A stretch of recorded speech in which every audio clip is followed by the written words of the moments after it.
Sure. Greetings. My name is Dr. Christopher C. York. I'm a philosophy instructor. My research specialty is the philosophy of sports and games. And I have been called the founder of the Arena Gauntlet League. Welcome to Leagues Behind. This is our tournament design vodcast. It looks backwards at leagues we've already run with an eye to learning lessons from mechanics that we've explored and trying to improve league design moving ahead. It's also a bit of a Arena Gauntlet League history vodcast, and for that reason I'm very glad to welcome our special guest today, Richard Koffler, one of the stalwart members of our community who's been there from the earliest days of the in-paper league at face-to-face games, currently a content creator on our online version of the league, past LC member, and league winner. So the accolades go on and on and on. Welcome, Richard. Hello, thank you. Happy Canada Day. Yes, and to you, my friend, and to you. Don't forget Player of the Year. I can't let that slide. Yes, Player of the Year, most recently for 2023, and with the upcoming Pody 2024, perhaps our first back-to-back Player of the Year winner. Who knows? Stay tuned. We'll have to see. Yeah. So, my friend, we're going to talk about Kaldheim today, but I feel like before we get into Kaldheim, we should do the history bit of the vodcast, which means looking back at what a long, strange trip it's been, to quote the Grateful Dead. You were one of the first people that I ran into at face-to-face games, and sort of checked in with and made sure that the physical community would be welcoming to such an endeavor. Would you like to take us back to your perception of what it was like in the earliest days of Paper League in Montreal at face to face? So I have a distinct memory of meeting you on a Wednesday night at the end of the summer. It must have been 2015, and there was a draft at this store called Gamekeeper, which was across the street from face-to-face games. They were not very well renowned for anything really. And I believe they had 14 people. So instead of doing a pod of 8 and 6, they did 2 pods of 7. And then both of us had a bye. And then you turned to me and you said, "I'm kind of new here. Do you want to go and just grab something to eat or something?" It just, it just happened. It just happened that way. So instead of doing a pod of 8 and 6, which would be the normal, 2 pods of 7. So I think we ended up at kind of not so great pizza place down the road, and we were chatting. Turns out we were both in the education field. Then you had started talking about, okay, and the conversation was going well, and then you started talking about 60 cards sealed, add packs when you lose, league. I'm like, okay. He was like, "Do you think this Gamekeeper shop would want anything to do with it?" I said, "Definitely not. If there's anywhere, it's face-to-face games." But I totally just, I never would have thought that it was going to go anywhere. And then a few weeks later, where it's the battle for Zendikar pre-release, and before everybody opens up their packs, the manager comes and just gives the rundown of the this is the format, this is what you're doing, and we're starting a league next week. Would Chris York please stand up? He's the organizer and he'll take any questions. I said, this guy's nuts, but it's more Magic I could play, so why not? And there we went. Yeah, I mean, I don't know if you recall that Wednesday night, but no, I do. have a very strong recollection I recall the badness of the pizza. I think that yes, I recall the badness of the pizza. I remember we talked a little bit about whether face à face or Gamekeeper was the way to go, and I discussed it a bit with Moreau. I think before and subsequently, it wasn't really going anywhere, and then face to face just took the idea and ran with it. And I suppose that it's your recommendation. It's just part of that story about why I gave up on Gamekeeper and went with the more reputable shop just across the street. So it seems like an obvious choice looking back, but as a guy that was new to town, I wasn't quite sure that the bigger store with the better reputation would be the one that wants to experiment with in-store leagues. But happily, they were all for it and supported our league for years, physically and then into COVID. And during that time, eventually you sort of got more involved in the league, and you became an LC member during our time at Face to Face, which was our first time that we ever had an LC, I think. Yeah, I can talk about that too as well. I'm not going to get into the details, but you've talked about it on, I think, John's podcast before, and we've talked about there was a bit of an incident with a player that we had to remove from the tournament due to behavior and all sorts of other things. And it was at that time that I think you had this run in with him in the store, and you didn't quite know what to do. You were the only person running the league, and not because you didn't let other people. It's just nobody ever asked you. So you collected all the slips, you did all the tabulations, you ran point with the store. Basically, it was a one-man show. Not because you were not letting people in. It's just you never asked. And I think you asked me, Johnny, and possibly Tim Martoni to weigh in on that situation. I think from there, we figured, we should be at least lightening the load for you. I took on the match slips and posting the weekly standings and all that, and Johnny started doing things too. So I think from there we sort of grew out of the necessity of a sort of a emergency situation where you wanted some people to weigh in with, and then we took it from there. And I'm not really much of an ideas guy. I think most of my suggestions for infractions were throwing people down the well as the consequence, but. I was there at least to consult with in those times. Yeah. Yeah, it's kind of funny. The league governance model, it kind of developed like the rule set in relation to various problems we encountered. Right. So the rules document may have just been one page in the beginning, and it might have been just me. And then sort of as things develop, as things do, people test the rules. They test me. And we end up needing more people to keep things from rocking or from being rocked over. So I mean, absolutely. For all the negative reputation that individual had at the time, they did sort of shine a light on a lot of things that we needed.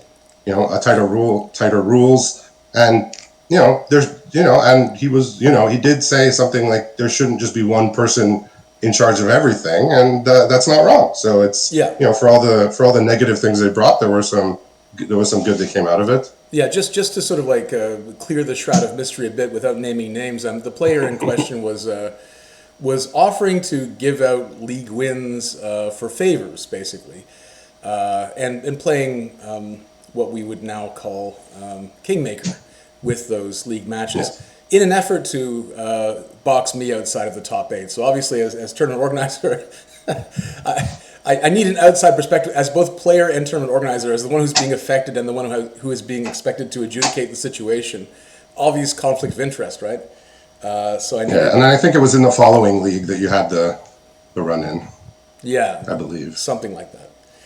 Anyway. Yeah, just Magic players and people in the hobbying world acting badly, sadly, is not necessarily outside of what you can expect, and we've even seen that with some store owners, right? So, perhaps, yeah, who may or may not, have keeping store credit gated away, kind of at ransom, currently as we speak, in hopes that we will reopen a business partnership with them.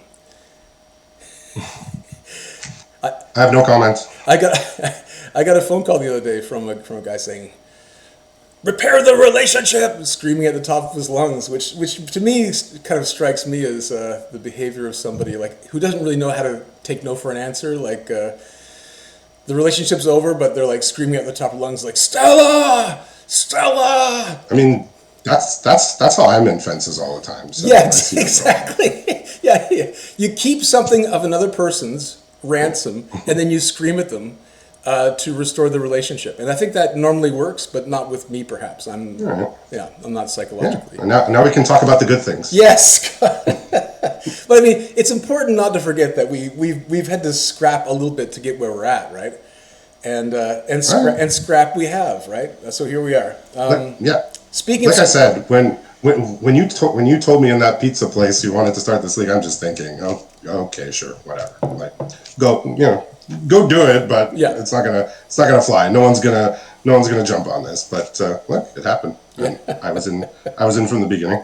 yeah, you were, and you're here at this point, right? So let's talk a little bit about current events before we go all the way back to Kaldheim. We will give Kaldheim its due, but we should comment that something happened this week that you are related directly with and to the death of feature matches. So for the last couple of years, you've been putting on a weekly show, feature matches for the Arena Gauntlet League, and it's been a great community building service, and it certainly has allowed us to player build right in our little community. You've given them an arena, a platform on which to become known.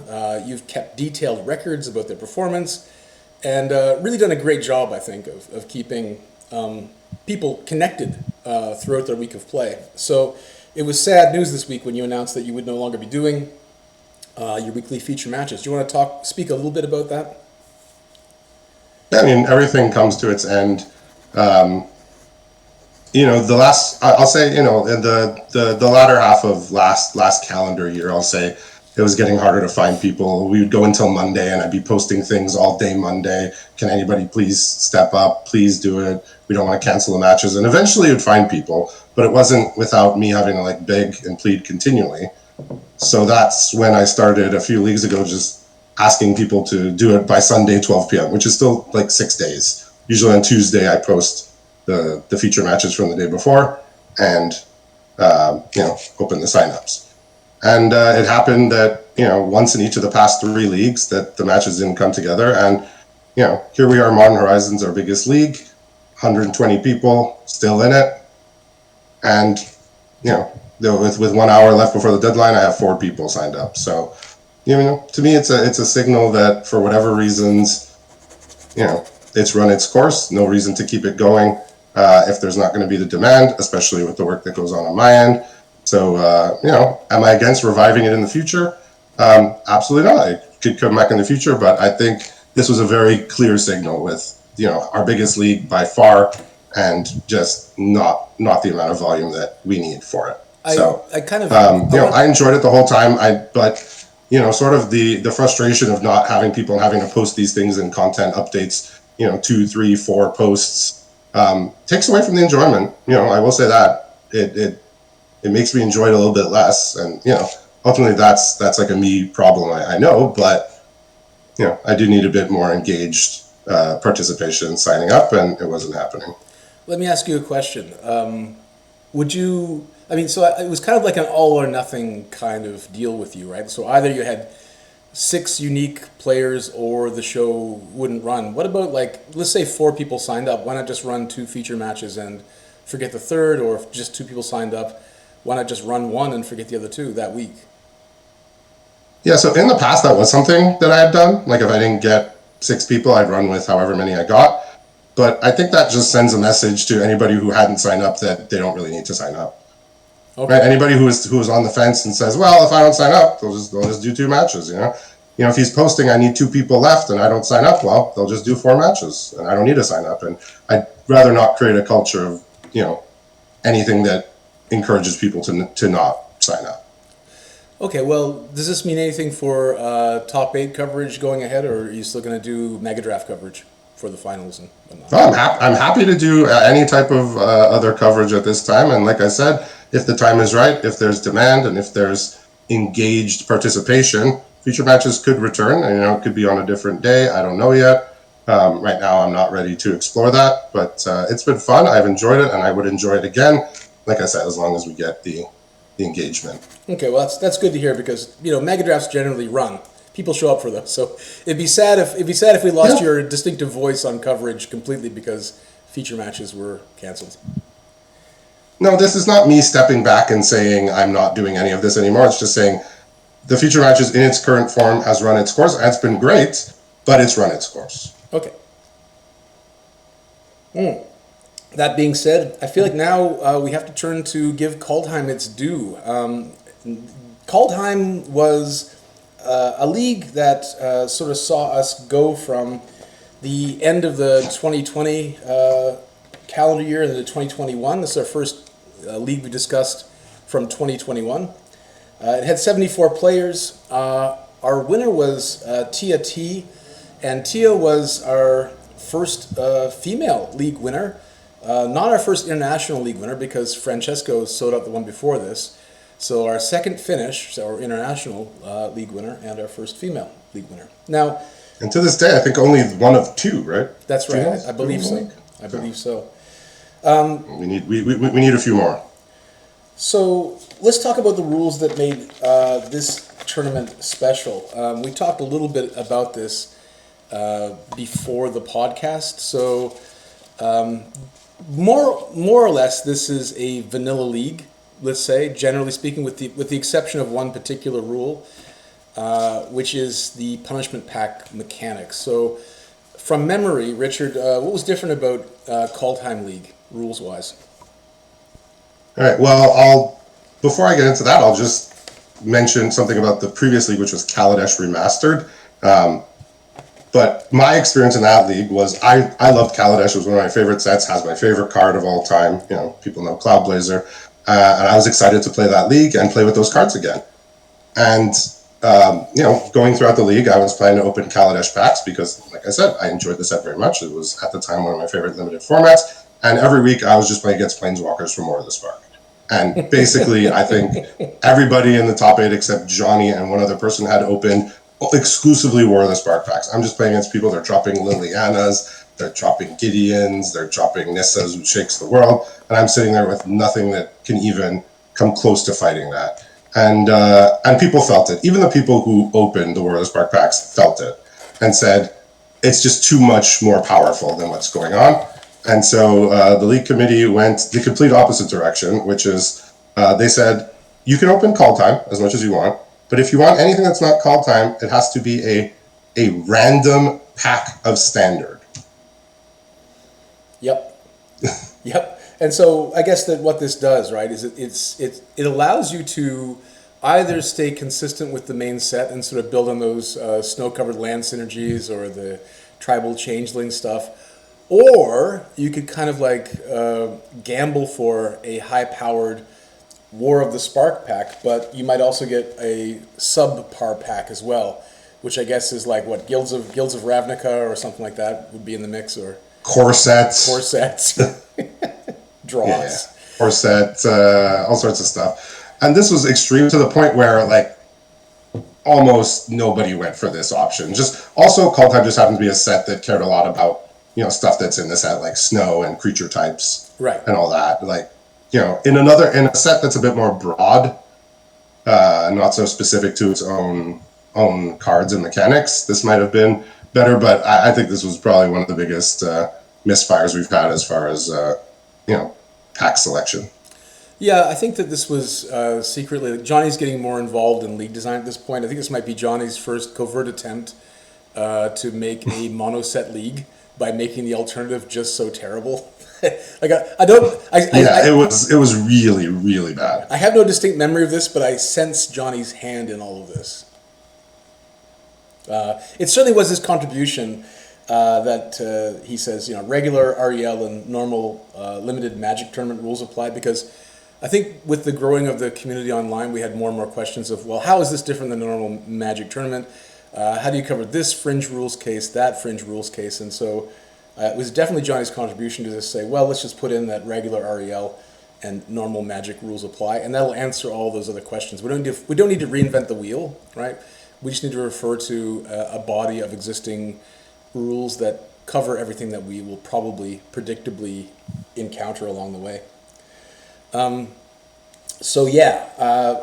Kaldheim, all the time. Do you have any memories of the gameplay, given that it was almost mono Kaldheim?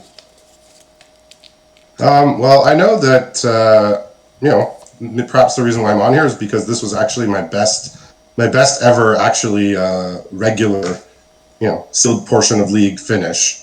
Because I did get to 22-8, which I've got to 21 wins, I think, once since then. But this is my highest regular season finish. for a league, and I have a distinct memory, and I guess it's kind of very similar to sort of what happened in OTJ League, which is I had this 2-color aggro deck from the start, and I'm just playing it and smashing people's heads in with a black-red deck, and everybody else is playing 3, 4, 5-color snow, splashing for all the gold cards. You know, Right. every second land they play is a tap land, and I just remember just running over people with this aggro deck, just 2 drops, 3 drops. I was doing so well that I even just said, let me get random packs, just for fun. Mm-hmm. And I ended up opening an Eldraine pack, which had Rankle, Master of Pranks, Oh my God. and a Corset pack, which had Veto, the Thorn of the Dusk Rose. Oh my God. I think those were my two random packs that I rolled to go with my, just a bunch of good rares in black and red from Kaldheim. Nothing like completely insane. I had like a Magda and a couple other good ones. Burgi, the God of Storytelling. But yeah, I just remember it was not that different from OTJ, where I was running a 2-color deck into the top 8 in a land of 3, 4 plus color builds. So it was reminiscent of that, I would say, as far as how much of an outlier it was. I think on the consistency versus power debate, you land on consistency more often than not, right? Yeah, I think I've gone over that quite a bit a lot of the time. Mana bases are very important to me, and I just think the high highs of like, oh yeah, I got all these cool, powerful, insanely good cards in my deck, of these 3-color cards, these gold cards. I think the high highs doesn't match the low lows of when the mana just doesn't function. You don't get to play very much, and you lose on turn 4 because you're missing 2 colors or something. Like, Yeah. So, but I mean, obviously the high is there of when it comes together, but the low doesn't do it for me. Like, I just don't want to be in that spot where I lose just because of that. so you're saying you're running aggro, but like notoriously in weeks 1 and 2, at least of League, it's hard to get an effective aggro deck together. To what do you owe your success in Kaldheim League with an aggro deck in the early weeks? I just had a lot of 2s and 3 drops, and I had this 5 drop, this common, this like almost like an innocuous card, but it was just winning me the game once my opponent stabilized. Let me pull this up. The Carfell Kennel Master. Oh yeah, oh yeah, So yeah. it's a 5 mana for a 4/4. It's a zombie berserker, and when it enters the battlefield, up to 2 creatures you control get +1/+0 and indestructible until end of turn. That I had 2 of those, I think, in my starting pool, and then I added a third pretty early on, and that was the way that I pushed through once people started playing their bombs and stabilizing. Mm-hmm. It was just giving people headaches with that seemingly innocuous common. I just, like I said, I had a lot of 2s and 3s to start, and this goes sort of with my ethos as far as deck building. I'm okay playing bad cards, at least in the early weeks, so Yeah. that I can play 2 colors. I believe I was playing a 3rd color at first. I almost always, like, based on the texture of packs, almost always end up playing 3 colors, at least at the beginning, but I'm always looking to shave off. I know I was playing green for a couple removal spells and gold cards, and that got shaved off after somewhere between 2 and 3 losses. I'm okay playing some bad cards in order to shore up my mana, because a couple losses after, those bad cards would be gone anyway. So Yeah. I'm okay playing with subpar cards for a few matches just to get by. Yeah, I remember the Kennel Master sort of playing that role in the format of being like the perfect curve topper, and it's kind of funny that you were doing so well that you're willing to fight with a hand behind your back, and then the out of set packs that you pick just end up giving you a third arm to help you beat down with. That's kind of funny as a result. Yeah, well, I kind of got bored of like Kaldheim. It wasn't adding anything to my deck. I didn't have snow cards. I had like 1 card that cared about berserkers, I think. So I just said, like, let me roll the dice. I'm kind of, there's not that much more that Kaldheim can offer me aside from maybe like a cool rare. So I said, well, why not add some variety? And like I said, opened up those Eldraine, and I got good cards too from there. Like, I remember I had a bacon to a pie and something else. Yeah, That I was mean, good, and even Corset. Like I said, even Corset helped me out there with a veto.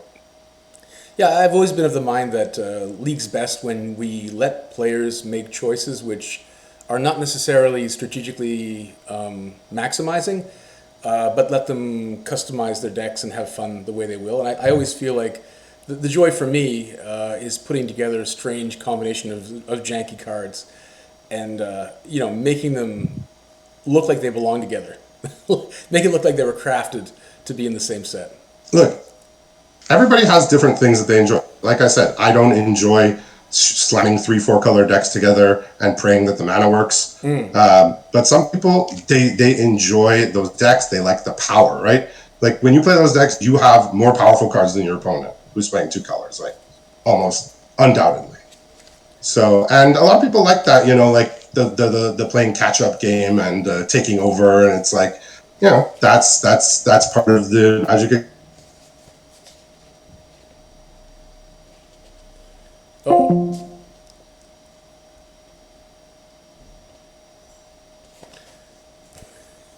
Looks like we have some. Playing these double symbol cards and works for them, right? Like that's a great thing about Magic. Everybody can be right, Yeah, I mean, I guess that's. I can be right about what I like, and other people can be right about what they like, and it's great. That's why we love this game so much. Yeah, I think that's the fun of having these kinds of tournaments, right? You get a chance to sort of test out your philosophy against mine in the arena, right, so to speak, and then we see whose deck building philosophy is best or more correct. Which I think. And the strategy, the decision making. Yeah. Like I love talking about that. That's why I stream drafts and watch other people's drafts, and we just chat about the decisions, right? Like that's what I like about the game. The nuts and bolts. That's where you're. Absolutely. Yeah, I guess for me it's more like big picture stuff. So let's go back to the big picture rules. I'm noticing some things in here that there are. It specifies in the rules that the finals will happen at the end of any week of play, where no active players at rank 9 or below remain. So here's a time in League where we're still having a random number of weeks of play. In other words, it's not scheduled to last 6 weeks and 6 weeks only. So back then we're not thinking so carefully about scheduling issues, right? About next leagues. We're just trying to get this league done first. Yeah, that one I didn't remember. I didn't remember that, but I remember that from the paper leagues at least. Yeah, I remember one of our paper leagues lasted 9 weeks. Remember that? That was the longest. Ooh, I don't think I recall that, but yeah, it was just like I think there were like 1 or 2 matches, or maybe 3 tops, and that was the that doesn't sound that fun. 9th week of play. But I mean, it was. That doesn't sound fun. It is dramatic, right? Not knowing if you're going to. Not like, let's say that you go into week 9 with 9 players. That's still kind of exciting for those 9 players, I guess. Yeah, they just must be exhausted. It's kind of like when I see like World Series of Poker main event. They're on day 6. I'm like, it just how can that be fun anymore? Like, yes, I know people are playing for a prize, and it's like, there's the motivation and the intensity, but it's like it's a drag after a while. 9 weeks, yeah, too much. These rules also finally mention both the boogeyman and the cause of the Arena Gauntlet League. They finally mention COVID-19 precautions in terms of like shipping, right? It says, please note that international shipping may be suspended for some of our supporting stores until regulations regarding COVID-19 precautions are lifted. This is the first rule set that actually calls those out. I think maybe we were thinking, COVID's just going to end, and then no need to write them into the rules, but by this time it's looking like it's a feature of life going forward. Yeah, this was we were almost a year in by that point, right? Kaldheim was like right at the beginning of the year 2021, so we're almost a year into these lockdowns. I think at that point people were not expecting it to end anytime soon. I think at first people were expecting it to end anytime soon, and then people sort of settled in for the long haul. But I think we kicked off. Interesting that we're acknowledging at least. Yeah, we kicked it off I think in March of 2020. So yeah, it is almost a year at this point. In terms of shout outs, so Face to Face coming back, still throwing its $100 of store credit in the mix to keep us afloat.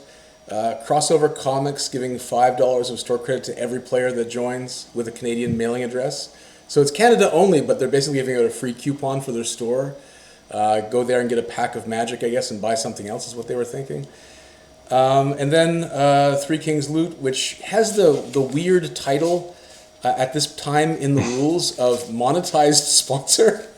We hadn't come across the the terminology of a partner store yet. So they used to be just a sponsor, and then they became a partner. So they're called monetized sponsor in the rules, but they're just awarding the top 16 players a split of $6.25 times the total number of players in the mix. So this is our first tournament where we're really putting in a top-heavy payout system, and I think that's where the top 16 badge maybe comes from, is that first tournament where we're really accentuating being in that high rank of player. Those are just little notes about the tournament in general. That sounds about right. Like I said, the nuts and bolts of the sponsors and stuff, I was never on that end, but the more stores involved, the better, right? I mean, that was especially during that again, time, it was, right? they wanted the business as well, so it was a tough time for everybody. So it was good to have them on our side. It was, yeah. Interestingly, too, it's the first. I think this is the first rule set where we mentioned Discord's multiverse, right? So this is around the same time we rebrand the voice channels. Oh yes. So that's just a flavor note, right? In that we're beginning to flavor the server each time a new tournament starts. Because I remember we did call the voice channels out as distinct Kaldheim locations. Yes, I can actually mention this, and this is sort of the reason why, like when I stream or whatever, I always go to like the bottom chat room, because at the time that one was called the Gates of Istfell, which is that white-blue utility land where you get to draw 2 cards and gain 2 life. So I would always go to that one, and it just happened to be the one that was like 10th. So that's why, like, whenever I'm streaming, I'm always at that bottom one. So there's actually a reason. It's not just because I hang out. I'm a bottom feeder.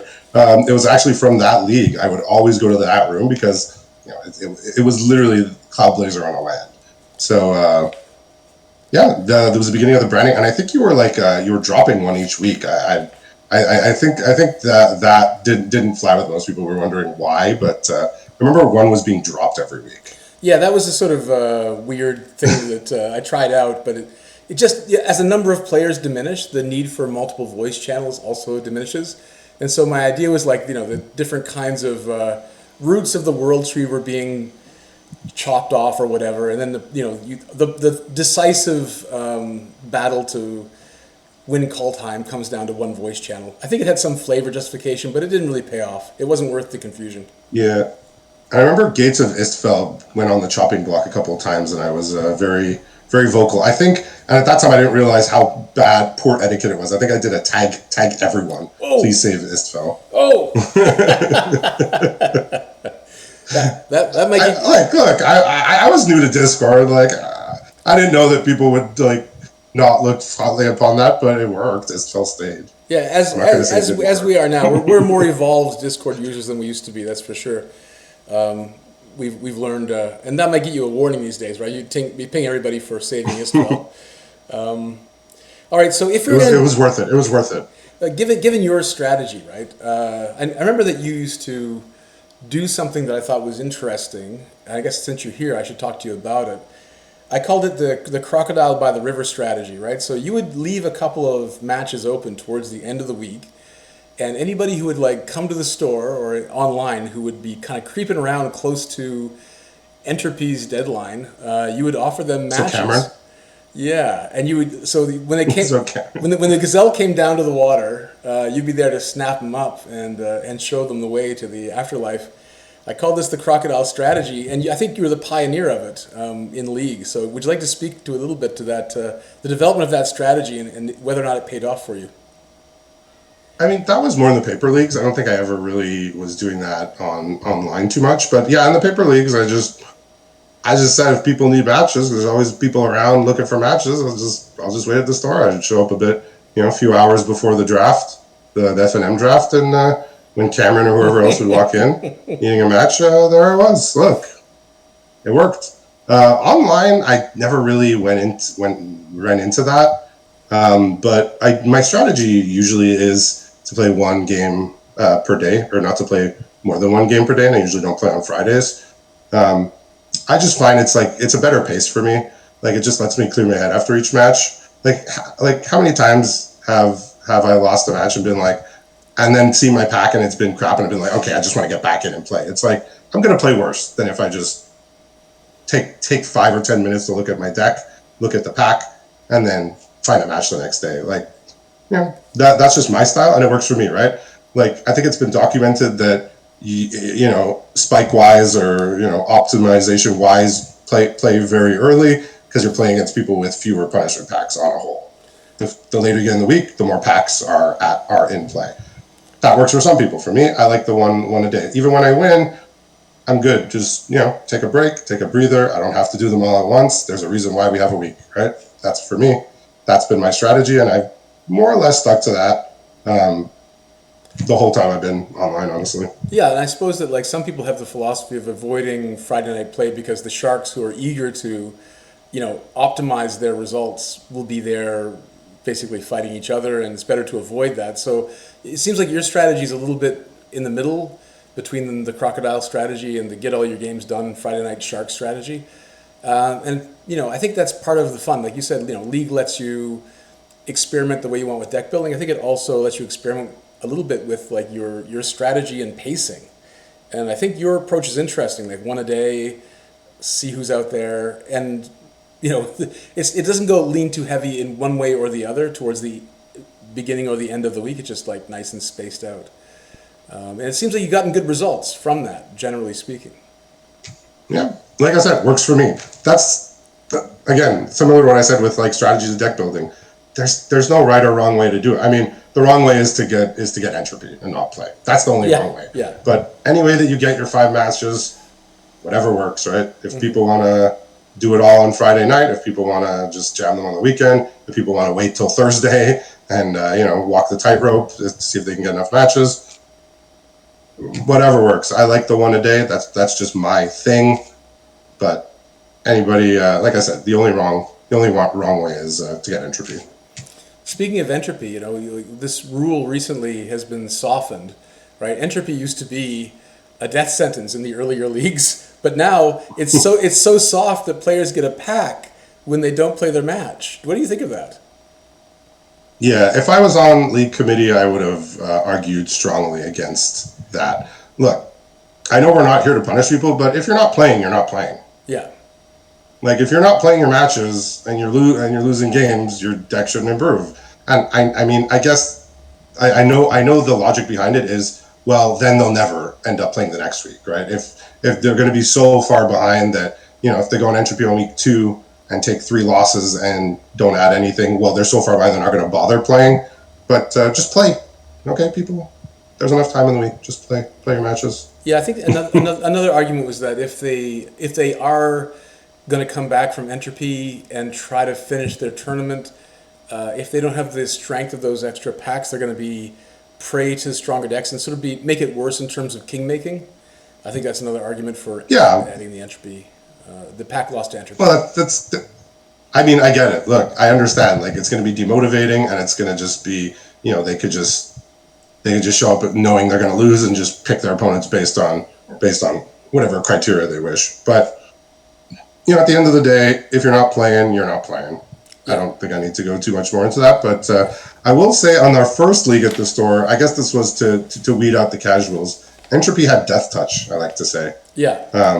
If you did not meet the minimum, you were just eliminated on the spot. Yeah, I think after one league we curbed that, but yeah. I I don't like. I mean that definitely gotta weed out the casuals. That definitely deals with the king making problem, right? Like they're not hanging around giving their matches to people. They're gone after one underplay loss. Yeah. We also had no cap on maximum matches per week. No really good way to determine the winner or top 8. It was learning curve. We were It was pretty Wild West. We did that for a reason. Yeah. All right. So and the reason was because you said so. Let's go. Yeah. I mean, those finals though for the what was it?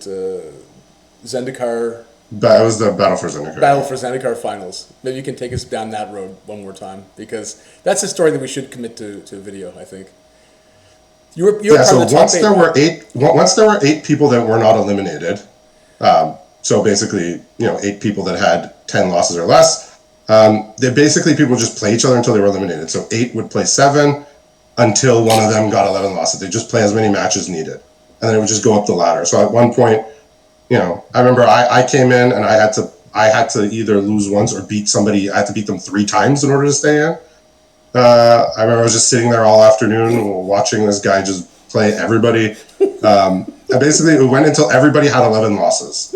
So 8 played 7, the winner of that played 6, the winner of that played 5, the winner of that played 4, and so on until only one person did not have 11 losses. It was grueling and pointless and memorable, though. So. Oh, very memorable.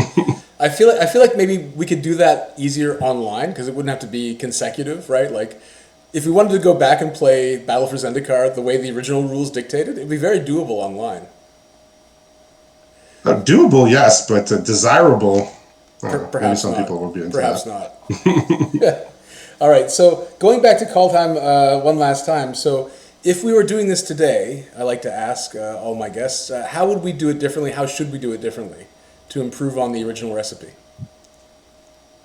I mean, just like the pack selection, obviously, that was just, like I said, a bit of a misfire. Like, we were trying to curb the, invasion of extraordinarily powerful sets and, particularly planeswalkers that other sets can't interact with. But we went too far in the other direction. We basically discouraged anyone from opening anything because it was a random set. So you didn't even know what you were going to get. And Kaldheim was very specific to its mechanics as well.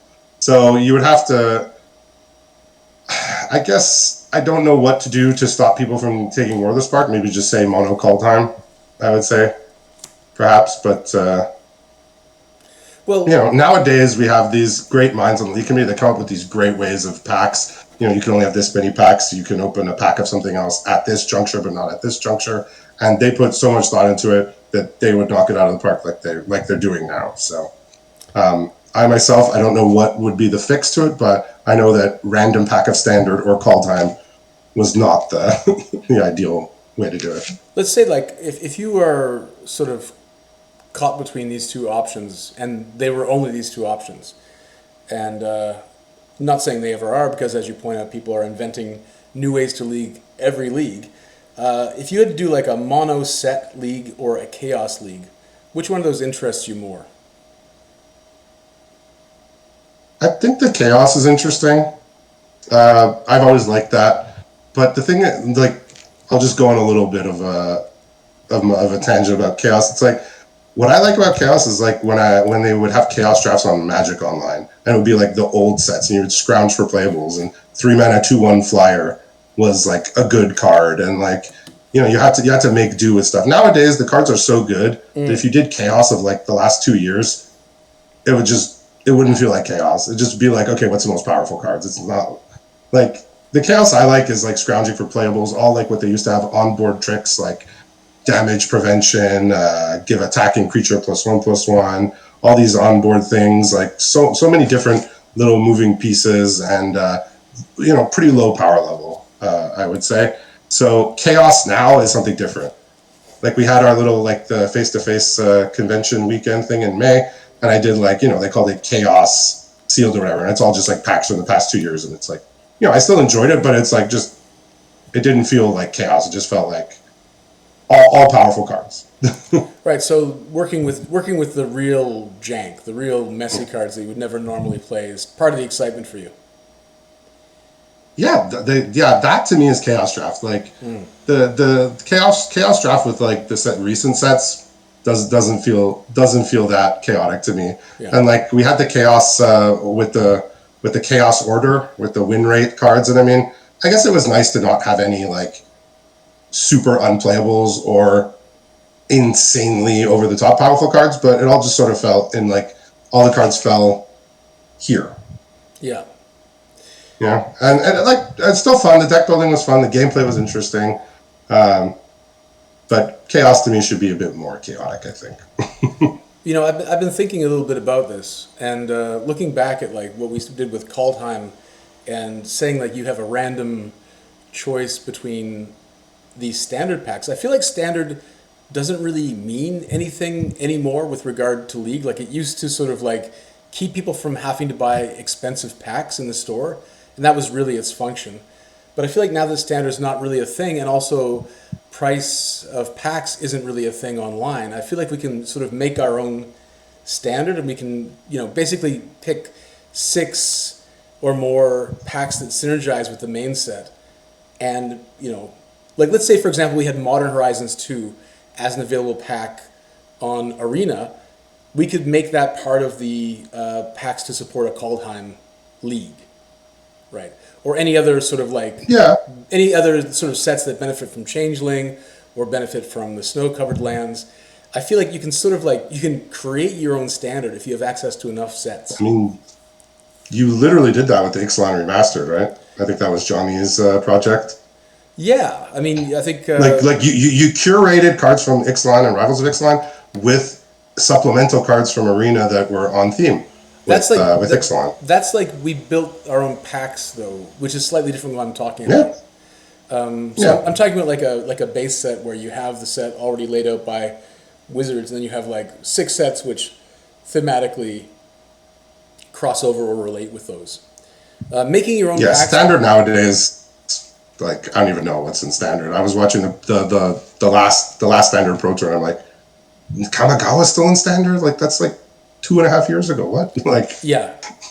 It used to be a shorter window in time, and so it seems like it seemed more reasonable to sort of draw back on those resources. Whereas now, if standard goes back to 1/3 of the sets on Arena, then you might as well just have unrestricted, pack opens or synergistic pack opens. I don't know. Look, like I said, I trust the league committee. Their minds are more attuned to this type of stuff than me. Like I said, I like talking about Magic. I like the strategy part. I like the commentary. I like, talking about drafts. But as far as the thinking about how to organize the league and what sets and mechanics to put in for the league, like I said, that's other people's specialty, and they do great. And I would trust them to come up with something that works along the lines of what you were saying. All right, Richie, pitching ahead a little bit, you are automatically qualified for the Player of the Year 2024 tournament as the reigning champ.